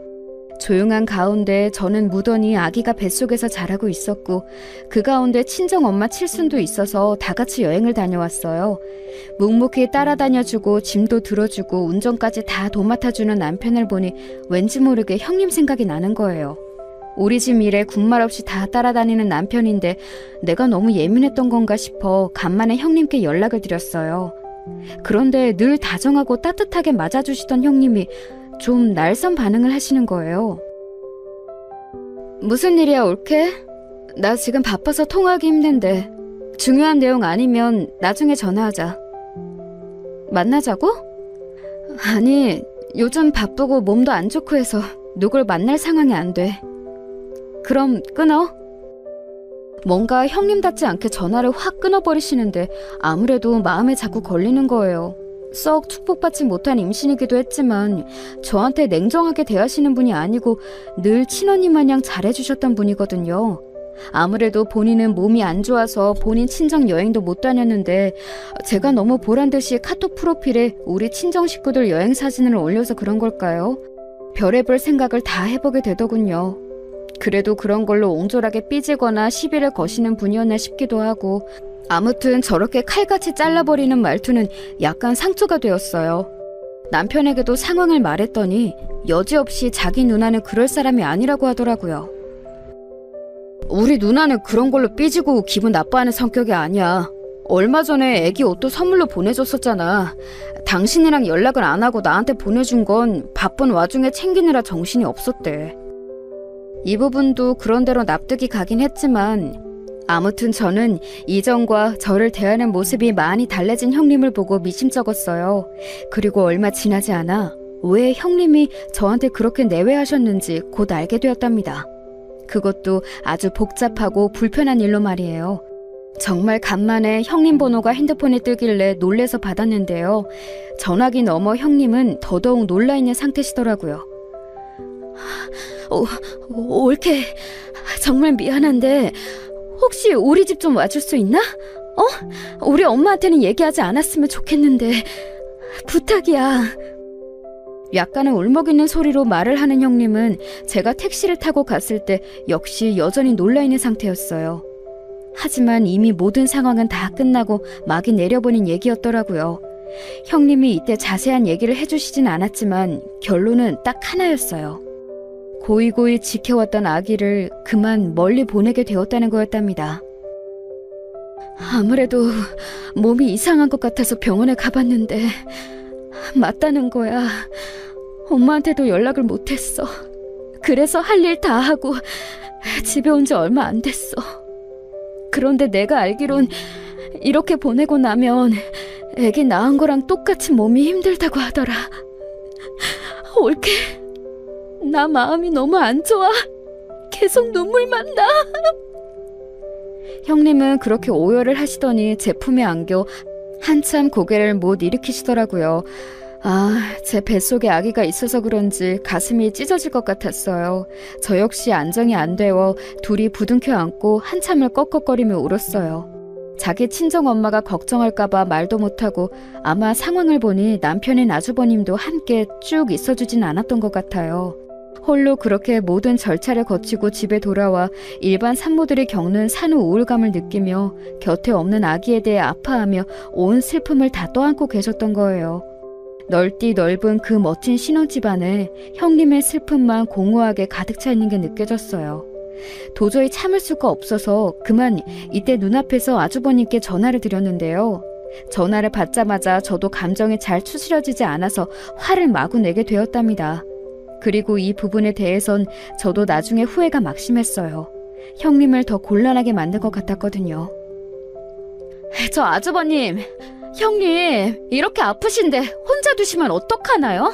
이 집에 싼더미 같은 빨래는 뭐고, 애기 낳은 거나 마찬가지인 사람한테 일거리만 잔뜩 만들어주고 나가 계시면 어떡해요? 제가 잠깐 와봤는데 집도 난장판이 되어 있고 힘든 일 겪은 사람을 이렇게 함부로 대하시면 어떡하냐고요. 지금 저희 형님 몸과 마음이 어떤 상태인지 모르세요? 저도 상당히 울컥해서 감정 조절이 안 되어 소리를 지르다시피 했어요. 말 맞다나 저런 환경 안에 형님이 계셨던 거니까요. 어떻게 아이를 먼저 보낸 와이프를 집에 혼자 두고 집안 일거리들을 왕창 놔두고 집을 비울 수가 있나요? 그건 와이프 보고 다 치우라는 거고 아무 감정 없는 가정부 대하듯이 하는 거나 다름없잖아요. 하지만 아주버님은 제 말에 전혀 미동도 없이 외려 이런 꼴을 제가 뭐 몰래 훔쳐보기라도 한 양 짜증을 내시더라고요. 이봐요 처남댁, 나라고 뭐 기분이 편하겠어요? 남 일하는데 이렇게 전화해가지고 불같이 화를 내고 소리를 질러대면 어떡해. 나도 알아요, 슬프다고. 그 사람이 친정 가서 쪼르르 일렀나 본데 그게 뭐 일러서 어떻게 될 일이에요? 나보고 어쩌라는 거냐고. 시간 한가하면 적당히 위로나 해주고 돌아가요. 그리고 누가 집안일을 시켰다는 거예요? 돈 안 벌고 집에만 있으니 당연히 할 일인 거지. 처남댁은 밖에서 돈이나 벌어봤나 모르겠네. 처남은 이렇게 빽빽 남의 일에 간섭하는 와이프랑 사느라 고생이겠어요. 하여간 다시는 이런 일로 서로 목소리 들을 일 만들지 맙시다. 네? 이러면서 전화를 확 끊어버리는데, 와, 남인 제가 들어도 이렇게 살벌하게 느껴지는데 형님은 어떠셨을까 싶더라고요. 괜한 일을 오지랖 넓게 질러버려가지고 형님은 더 괴로운 얼굴을 하고 계시고 저는 이 일이 제게 크나큰 실수로 남아서 죄책감을 느끼게 되었어요. 형님 잘 위로해드리고 집으로 돌아오는 길 마음이 엄청 복잡하더라고요. 결국 돌아와서 남편에게 조심스럽게 말을 전했고 찬찬히 시댁에게도 알리게 되었어요. 차마 아버님에게는 말씀드릴 수가 없었어요. 어머니가 단단히 입막음을 하셨거든요. 무슨 일이 있어도 네 아버님한테 말하지 마라. 내가 시기를 봐서 적당히 말을 할 테니까 절대 말실수하면 안 돼. 네 아버님 안 그래도 자기 사위 벼르고 있어. 맨날 그렇게 욕을 해대는데 애기 저렇게 보낸 거 알면 다 사위 때문이라고 아주 뒤엎고 사고칠 거야. 제발 우리 당분간은 조용히 있자. 아무리 생각해봐도 어머니 말씀이 맞는 것 같아서 저와 남편은 조용히 입을 닫았어요. 제 출산일도 몇 개월 뒤로 다가오는데 우리 부부는 물론이고 어머니는 마음 편히 이 시기를 보낼 수 없었답니다. 하지만 얼마 안 가 그렇게 조심하고 조심했던 아버님이 모든 걸 다 포기하고 폭주하게 된 사건이 발생하고 말았어요. 어차피 터질 일이었다면 이때 진즉 폭로하는 게 낫지 않았나 싶네요. 그러고 보면 저도 임신 중에 참 별의별 일을 다 겪었네요. 이날 저녁도 아니고 거의 새벽으로 넘어갈 무렵인 시간에 말이에요. 누가 갑자기 우리 집 배를 누르는 거예요. 인터폰을 보니 불도 까맣게 꺼져 있고 해서 뭔가 했더니 형님이 서 계시더군요. 잠옷만 걸치고 있던 저는 너무 놀라 이제 막 잠든 남편을 깨워 같이 문을 열었는데요. 고개를 제대로 못 들고 있던 형님이 비로소 고개를 들자마자 저와 남편 모두 외마디 비명을 지르게 되었어요. 세상에 형님! 얼굴이 왜 이렇게 된 거예요? 어머 세상에, 멍 아니에요? 한쪽 눈이 무슨 푸르스름한 국대접을 엎어놓은 마냥 온통 멍으로 뒤덮여 있는 걸 보고 기가 막히더군요. 이건 도저히 안 될 것 같아서 제발 알리지 말라며 간곡히 부탁하는 형님의 말을 거절하고 시댁에 알리게 되었어요. 비밀로 넘길 게 따로 있지 이건 진짜 아니라고 보여지더군요. 이 상황을 알게 된 어머니는 또 아버님에게 알리지 말라고 하실 것 같아 곧장 아버님께 알려드렸어요. 혹시나 저는 이런 일이 벌어진 이유가 괜히 제가 나서서 그렇게 된 줄 알고 손을 달달 떨어가며 여쭤봤어요. 그런데 이유가 그건 아니라지만 아니라서 더 큰 문제더라고요. 아니, 그런 걸로 세상 그러지 않아 그 사람. 그냥 일상이야. 근데 이번에는 정말 너무 아파서. 그리고 나도 아이 보낸 마당에 이렇게 사는 게 뭔 의미가 있나 싶어. 이건 정말 너무 아프네. 다들 나처럼 사는 것 같진 않더라고. 이 말에 남편은 완전히 눈이 돌아서 그분을 어떻게 해야 할지 몰라 자리에서 팡팡 뛰더라고요. 형님 본인도 인정하셨지만 이렇게 꾹꾹 눌러가면서 결혼 생활을 유지하는 게 무슨 의미가 있을까요? 이제 둘 사이에 더 이상 엮일 게 없잖아요. 아이도 없고 아무것도 없이 그저 이렇게 큼지막하게 상처를 입히고 한쪽은 일방적으로 당하기만 하는 관계만 남아있어요. 우리 시부모님에게 있어 결혼한 이래 얼굴 코빼기도 비추지 않던 사위는 이런 식으로 본인 딸들에게 엄청나게 무서운 흔적만 남길 뿐이었어요. 게다가 아기를 보낸 지 얼마 안 되어 정신적으로 힘들어 보이는 아내에게 어떻게 이런 짓을 할 수가 있단 말인가요? 서둘러 남편을 재촉해서 형님을 모시고 시댁으로 갔고 어머니는 보자마자 비틀비틀 주저앉으시더군요. 밤이 늦었고 새벽이 되어버렸지만 더 이상 참을 수가 없어 아버님 다음으로 가장 흥분한 남편이 큰 아주버님께 전화를 했어요. 형, 미안한데 엄마네로 좀 와봐. 누나가 장난 아니야 지금. 매형 이 자식 진짜 사람도 아니야. 와서 얘기 들어. 큰아주머님은 지방에서 회사를 다니고 계셔서 도통 얼굴 뵙기 쉽지 않았지만 그래도 가끔 행사 때문에 얼굴을 내미시는 분이었어요. 거기는 본인 처남이랑도 사이가 좋아서 맨날 처가 식구들이랑 놀러 다니고 어머니가 가끔씩 우스갯소리로 아들 뺏겼다고 하셨거든요. 그런데 이런 게 나름 좋은 역할을 할 때도 있는 것이 이날 큰 아주버님이 본인 처남까지 데리고 오셨더라고요. 그 새벽에. 야, 진짜 그 자식 사람이 아니네. 지 마누라 얼굴을 이따위로 만들어? 아버지, 진정하고 가만히 좀 있어봐요. 가서 소리 지르고 없는다고 해서 다 해결이 될 일이 아니니까. 큰아주버님은 이렇게 말해놓고 본인 여동생인 형님에게 따박따박 상황을 따져 물었고 형님은 울먹이면서 겨우 사정을 털어놓으시더군요. 이쯤 되니 더 이상 이 결혼을 유지할 수 없다고 느꼈나 봐요. 툭하면 기분 안 좋으면 그래. 나 사실 매일 이렇게 살았어. 맨날 그 사람 들어올 때 무섭고 어머니한테도 몇 번 상담했는데 계속 내가 더 잘해야 된다고만 하셨어. 이 사람 내가 어디 간지도 몰라 지금. 맨날 술 먹고 나가고 집 오면 밥이나 찾고 나한테 함부로 하고 그게 다야. 아, 대궐 같은 그 신혼집에서 살면서 부러움을 한 몸에 받았던 형님이 그런 생활을 하고 있을 줄은 상상도 못했어요. 평소 연락이 잘 안 되고 멀리 사시는 막내 신우도 기가 막혔는지 이래서 자기는 결혼을 안 하는 거라면서 전화로 마구 악을 쓰시더라고요. 그러게, 그깟 결혼이 뭐라고. 사람 없으면 그냥 내 인연 없다 하고 살다 가야지. 언니는 왜 굳이 결혼을 해서 그 난리야? 아무튼 됐어. 나 오전에 올라갈 테니까 딱 기다려. 다 같이 그 집에 쳐들어가자고. 듣자 하니 진짜 이거 미친 인간들 아니야? 형부라고 부르기도 싫은 그 자식. 결혼식에서 깔짝깔짝대고 눈 흘리니까 여자 좋아하게 생겼다만. 하여간 언니는 보는 눈이 없어. 이날 우리는 시댁에 모여 모두 정말 꼴딱 밤을 샜던 것 같아요. 일을 어떻게 하냐, 무작정 찾아가기만 한다고 해결될 일이냐, 외려 우리가 책 잡히면 어쩌냐 하면서 저마다 돌아가며 한마디씩 했거든요. 그러다 보니 아침이 밝을 때 꾸벅꾸벅 졸고 정말 뜬 눈으로 밤을 새버렸어요. 다들 일어나서 뭐라도 먹고 움직여야 했는데 뭐가 넘어갈 상황이 아니잖아요. 졸지에 큰 아주버님네 처남까지 함께 머리를 싸매고 어떻게 엿을 먹여야 할지 고민하며 아주 고통에 휩싸여 있었답니다. 이후로 다음날 오전 중 막내 신우까지 합체가 되면서 다같이 형님네 시댁으로 움직이게 되었답니다. 이날의 일은 진짜 두고두고 못 잊을 광경인 것 같아요. 임산부인 저보고 남편이 절대 따라오지 말라는 것을 왠지 그냥 두고 볼 수 없어서 함께 했어요. 형님의 전화는 제대로 받지 않는 악마 같은 아주버님네 본가, 그러니까 그 세고 독한 시어머니가 계시다는 시댁으로 다 같이 향한 거예요. 선전포고는 우리 어머니가 먼저 하셨고 그쪽 시어머니는 기가 막혔던지 올 거면 오시라고 했다더군요. 하지만 이렇게 어머니 아버님과 저와 남편, 사건의 주인공인 형님, 큰아주머님과 그쪽 처남, 막내 신우까지 어른 8명이 쳐들어갈 줄 몰랐던 거죠. 보자마자 당황했던 그 집 시어머니는 어버버하고 있는 사이 우리는 물밀듯 집 안으로 들어갔어요.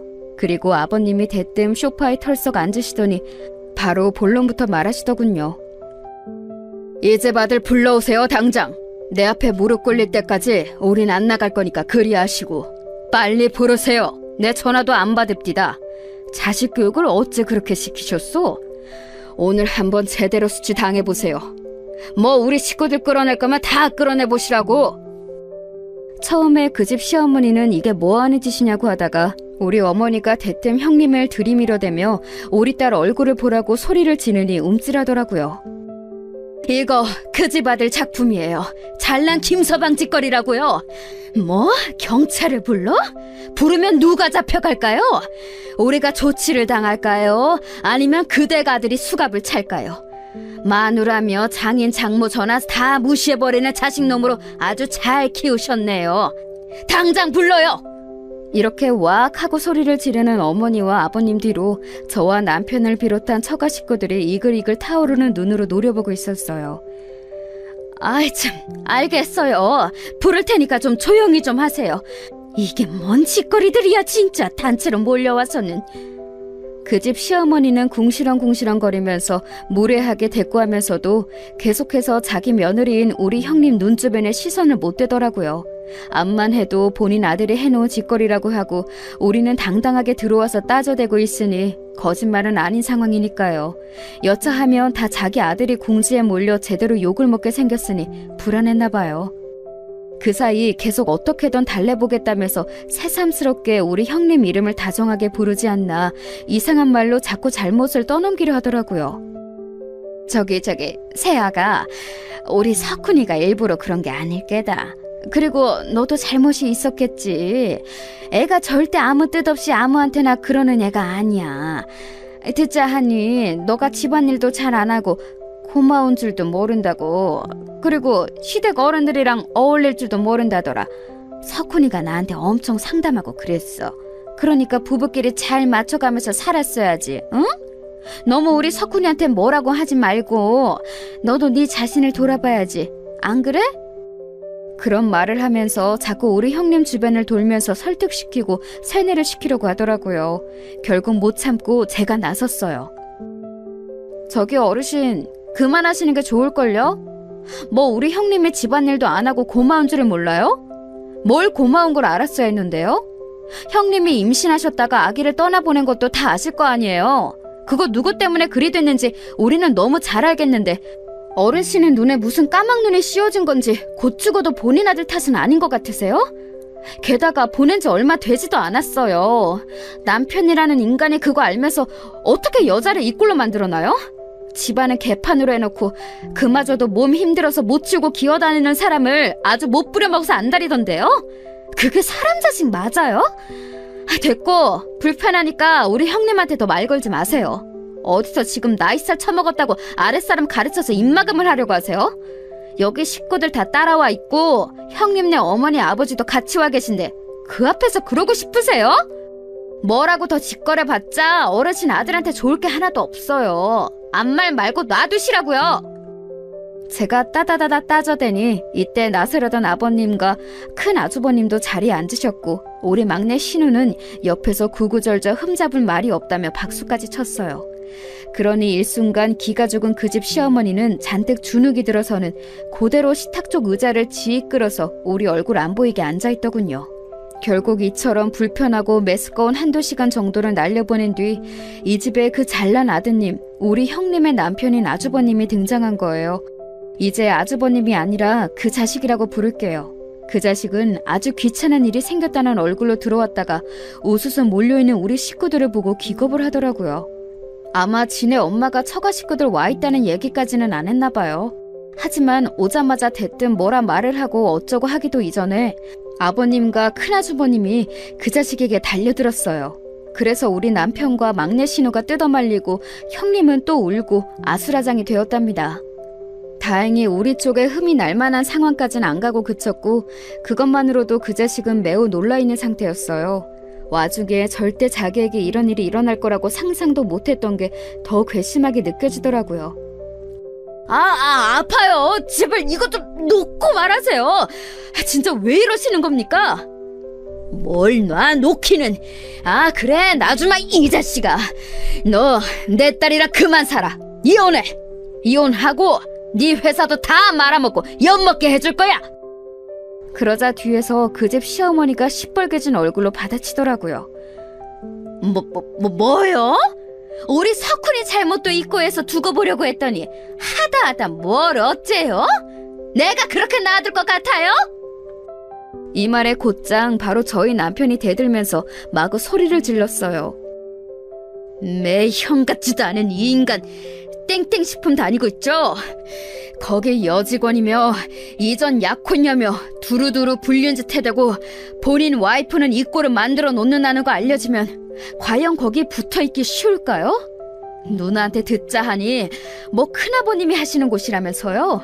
그쪽에 아들이 없어서 거의 후계자처럼 쓴다던데 후계자로 보고 있는 조카가 이따위로 살고 있는 건 아신답니까?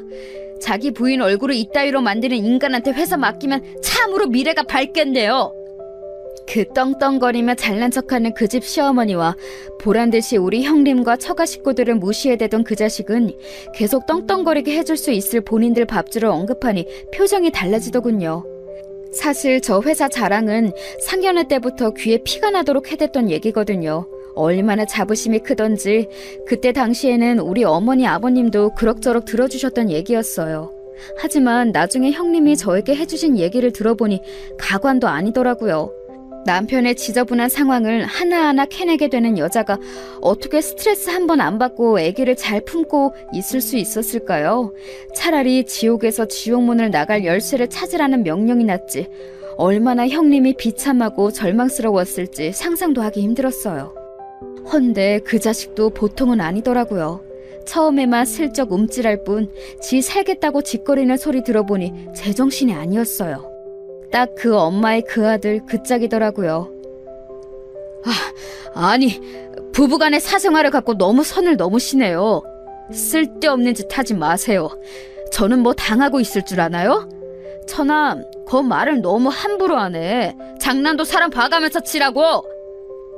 이런 식으로 대충 수습하려 들어대는 데다가 자기 부인이랑은 대충 말싸움이 있었고 자기도 미쳐졌다는 거짓말을 해대니 우리 쪽 분위기는 더 사나워질 수밖에 없었어요. 하지만 이런 식으로 말싸움 해봤자 의미도 없고 그렇다고 마음은 10분 이해하지만 똑같이 물리적인 행동을 해서도 안 되니 이쯤에서 매듭을 지어야겠더라고요.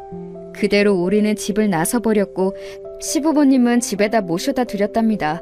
그 길로 남편과 저, 막내 신우, 큰아주머님과 그 집 처남까지 합심해서 판을 짜고 실행하게 되었어요.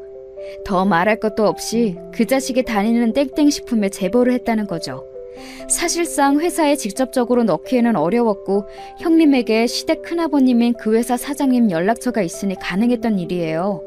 결혼식 이후로 애지간해서 얼굴 볼 일이 없는 조카 며느리가 이런 식으로 연락을 해온 데다가 본인 회사 내부에서 여직원을 건드리고 문란하게 놀았다는 소리를 들으니 큰아버지라던 회사 사장님도 좀 답답해하는 분위기더군요. 우리 조카 며느리 일단 내용은 잘 알겠어요. 재수 씨랑 얘기를 좀 해봐야 할 것 같은데 그건 그렇고 정말 석훈이가 홍보팀 여직원 몇을 건드렸다는 게 맞는 말인가? 증거라도 있어요? 이 말에 형님이 그간 캡처해두었던 증거를 보내드렸나 봐요. 본래 이렇게까지 뭔가 싸우고 끝까지 가는 성격은 아니신데 우리 가족들이 나서서 계속 설득한 끝에 겨우 용기를 내신 거예요. 사실 본인의 눈으로 확인했던 그 끔찍한 외도 내역들 그리고 본인의 몸이 상해가며 남편에게 입었던 상처들 다 남겨두기 싫었겠죠. 언젠가는 증거로 쓸 일이 있을 수도 있다는 생각에 찍어두셨다고 하지만 그걸 남겨두면서 얼마나 비참한 기분이셨을까요? 제가 시간별로 잘 정리해두는 게 낫겠다고 해서 같이 컴퓨터로 파일 작업을 했고 그걸 정리하는 와중에도 얼마나 화가 치밀었는지 중간에 형님은 몇 번이나 또 오열을 하시더라고요. 결론적으로 이런 증거까지 눈으로 보고 확인해버린 그쪽 큰아버지이자 사장님은 아주 짧은 단답형의 문자를 우리 형님께 보내오셨더라고요. 그 문자를 읽고 나니 저도 처음엔 이해가 잘 안 되어 매우 헷갈렸어요. 조카 며느리, 내용은 잘 알겠어요. 이유는 내가 알아서 하겠습니다. 그럼 잘 지내요. 내용을 보니 일단 알긴 알겠다는 건데 그 뒤로 알아서 뭘 어떻게 하신다는 건지 안 나와 있으니까요. 설마 이렇게 덥지는 않겠지 싶으면서도 팔은 안으로 굽는 건가 싶어 불안하고 잠이 안 오더라고요. 우리 형님은 이미 이혼을 진행하셨고 그냥 그렇게 이혼만 해버리고 위자료 얼마 받고 모든 게 끝나는 느낌이 들었으니까요.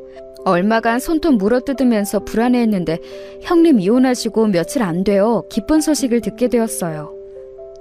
옳게 고마워. 큰아버님이 나한테 별도로 연락을 주진 않으셨지만 이 인간이 나한테 전화해서 거품 물면서 난리를 치더라고. 나 때문에 제명되어 버렸다고 어쩔 거냐고 아주 발악을 하네. 긴 말씀은 않으셨지만 알겠다는 말이 이 인간 처리하겠다는 말이었나 봐. 그래도 말이 통하는 어르신이어서 얼마나 다행인지 몰라. 그리고 그 인간 말이야. 진짜 어이가 없어서 눈물이 날 지경이더라. 이제 와서 나보고 잘못했대. 지네 큰아빠한테 연락해서 다 없던 일이라고 네가 거짓말한 거라고 해주면 위자료를 얼마 더 주겠다나? 진짜 내가 별 그지 같은 쓰레기랑 같이 살았었나 봐. 법원 갔을 때는 눈 깜짝도 안 하고 멍 거적대게 치우듯이 이혼을 마무리하더니 지금 애걸복걸하고 난리도 아니야. 그냥 전화 끊고 차단해버렸어. 형님 말 맞다나 그 자식은 이혼 얘기까지는 그럭저럭 쿨하게 받아들이는 양 끝까지 지 잘못은 없다는 식으로 굴었대요. 그런데 그렇게 철석같이 믿고 있던 지네 큰아빠 회사에서 제명을 당하곤 완전히 눈이 돌아버렸더군요. 근데 언젠가는 터질 얘기였었나 봐요. 제명이 결정되고 난 뒤에 몇몇 회사 여직원들이 뒤늦게 폭로를 하고 이제사 말을 한다면서 제보를 했다더군요. 한편으론 저 여직원들처럼 그 자식과 그냥 스쳐 지나가는 재수없는 인연이 아니라 무려 남편으로서 아기까지 임신했었던 형님이 무척 안타깝게 여겨졌어요. 들려오는 얘기로는 아주 망나니같이 살다고 하고 본인 본가에서도 한동안 꼴보기 싫다며 집에 오지 말랬다나 봐요. 그러니 밖에서 떠도나 본데 워낙에 능력도 딱히 없지만 집안 하나 유복해서 그 나이까지 장가 안 가고 놀았나 보더라군요. 집이며 뭐며 안 받쳐주는 상태로 나이만 먹어서 돈 몇 푼 들고 쫓겨났으니 마땅히 할 게 뭐가 있겠어요. 그 이후의 소식은 저희도 몰라요. 그렇게 별탈 없이 우리 가족의 시간이 지나갔고 저도 건강히 아기를 낳아 육아하고 있답니다. 한창 스트레스가 많았기에 저희 엄마가 제발 네 몸이나 돌보라고 형님네 신경 끄고 너나 애기랑 몸 챙기라고 해서 살짝 걱정이 되었는데요. 그래도 아기와 저 모두 건강하고 이제 벌써 시간이 꽤 지난 이야기예요. 형님은 이혼 후 모든 걸 정리하고 잠깐 쉰다며 해외에 나가 계시는데 거의 그쪽에 적응을 해버리신 것 같아요. 딱히 언제 들어오겠다는 말씀도 없고 그냥저냥 잘 지내고 계신 것 같더라고요. 여러모로 심적인 치유가 잘 되시길 바랄 뿐입니다. 여기까지 제 얘기를 들어주셔서 감사합니다.